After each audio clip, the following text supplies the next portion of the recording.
Hey everyone, Shawn and Sav. Moo is in the background. He's lurking. Don't worry, he's right here. So we have a fantastic session with you today to talk about low point irons versus driver. And we've had many questions in the past. So this video is going to be really crucial for you to understand. Number one, where's your low point in your swing? You need to know. Two, where the low point should be with the irons, and fairway woods is basically the same thing, and where the low point should be with the driver. Stay tuned, here we come.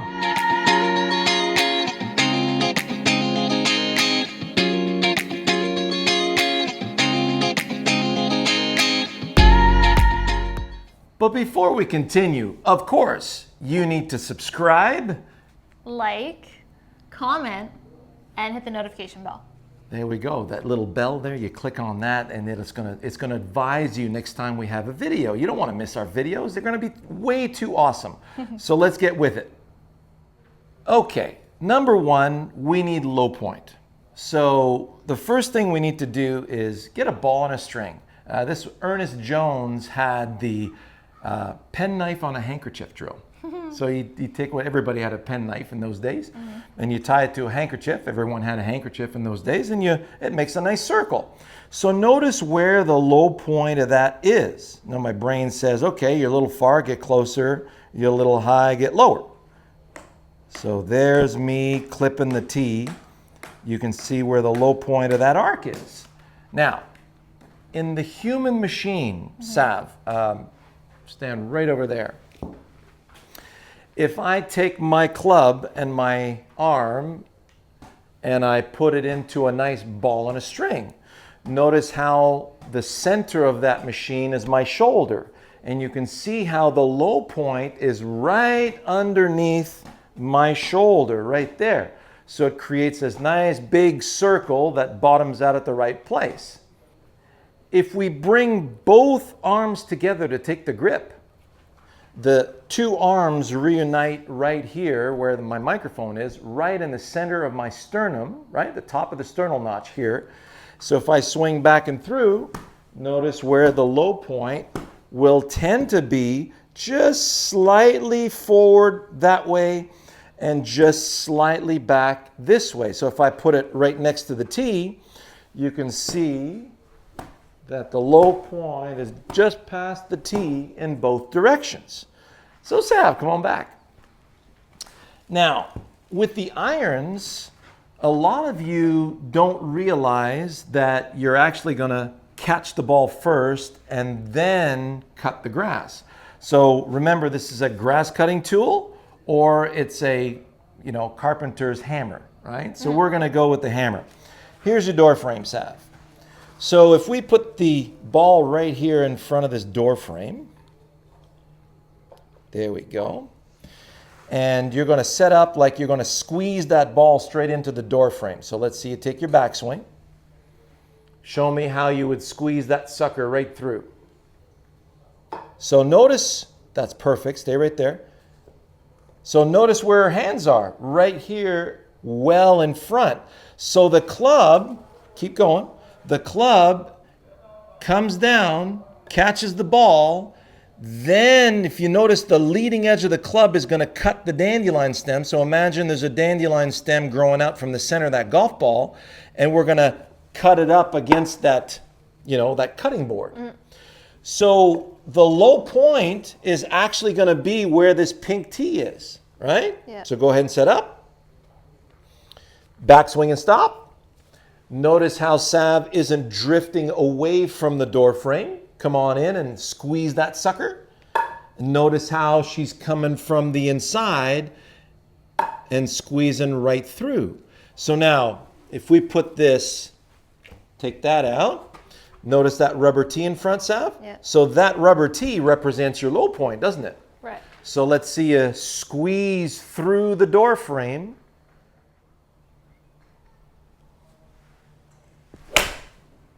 That was spot on. Yeah. That's 1 foot off the center line there, Sav. Very nice. So now, go ahead and take your driver out.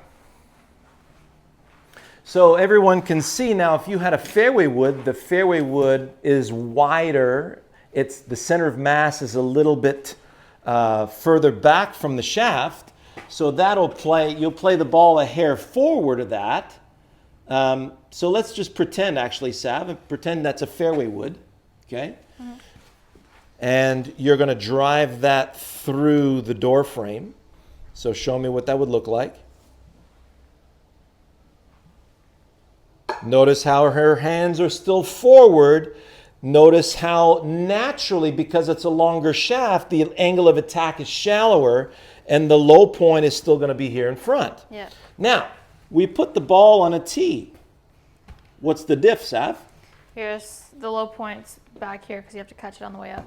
Exactly. So now, if you were driving that through this door frame, you would be pretending that the ball is going to be going, our angle of attack is about 7 degrees up. That's when Rory's trying to rip one out there and catch a big carry. He's looking at 7 degrees up. And when he's looking at accuracy, he's looking for about 3 degrees up. But generally, it's always on the way up. That's where you're going to benefit from, a high launch and a low spin, and that's where you're going to maximize that distance with the driver. Mm-hmm. All right. So you have that lovely picture in your mind? Oh, yeah, you got plenty of room. Okay.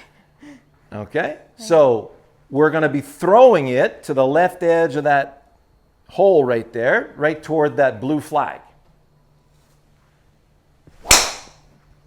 Awesome. I'm scared that I'm going to hit this. Oh, yeah, I know. It feels a little confined here. We need that for the camera angles, but you got room. Okay. You got tons of room. So let's see a nice throw to the left edge of that intermediate point. Bingo. Oh, yeah. Still going.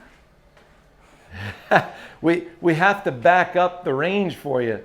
So if you look at that swing, I'm gonna put that swing in some nice still pictures here for you. Notice where her low point is, how everything bottoms out before it comes back up. So what we have Sav do, and because she's a really good club thrower, and many of you out there are, and I'm telling you, like Sav was going through a little bit of a dry spell for the last couple of weeks. And it started with her side vision, so why you can't align properly, please go see that. Some of you are in a slump right now. It starts with improper alignment because our side vision is so bad. Yeah. So then you started getting tentative because you were kind of lined up a little off. And then you started getting tentative, you started losing juice. So your distance came back down. So now we had you, for the last week, working on your setup fundamentals. Yep, which is way better. Yeah, and I noticed every time you were setting up today, went and played just before we did this video, and your setup was really looking good, even the first few holes, and you were a little frustrated because your distance still wasn't back. So then on the 5th tee box, I gave her 4 of my clubs to throw, and we threw them down the fairway. And then the very next drive, you absolutely bombed out there 280. Yeah, crushed. And for the rest of the round, we just enjoyed, hey, throw the club. And she had that feel in her veins that was really, really good. So when you throw the club to the left of the intermediate point and you stay to the left of the intermediate point, your center stays put. Yes, it does. And when your center stays put, what happens? You get your low point stays in place. And when your low point stays in place, you're able to hit the shots that you're supposed to hit. I think the difference was I thought I was throwing it. Yeah. But then I felt what it felt like to actually throw it. Yeah. And I was like, oh, that's not the same. Not the same, right? Yeah. So go see our Throwing the Club Shawn Clement. See the Throwing the Club Straight Shawn Clement. And that is basically what we talked about for your alignment and your direction of throw. And please be safe when you're throwing the club. So find a nice open field, get some old clubs. Don't use graphite shafted clubs, use steel shafted clubs. And so let me see you do one more, Sav.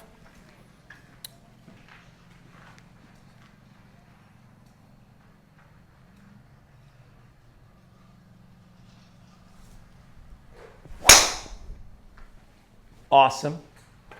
So you just didn't quite stay with that one.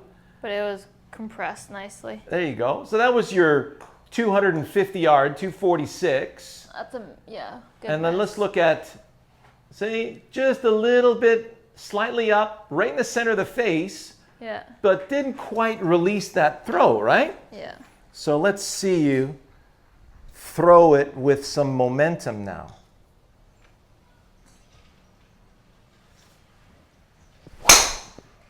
Here it is.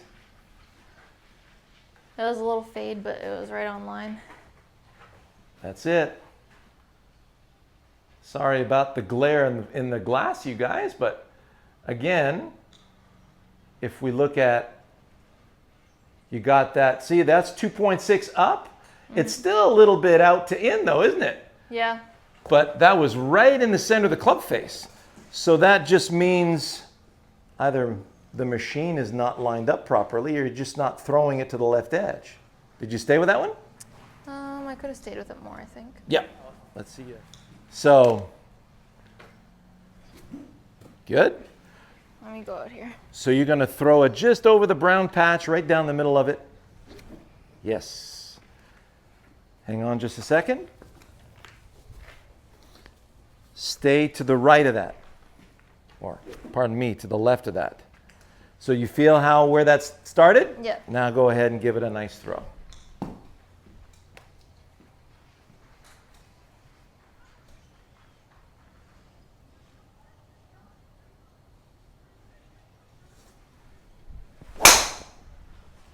Well, looky here.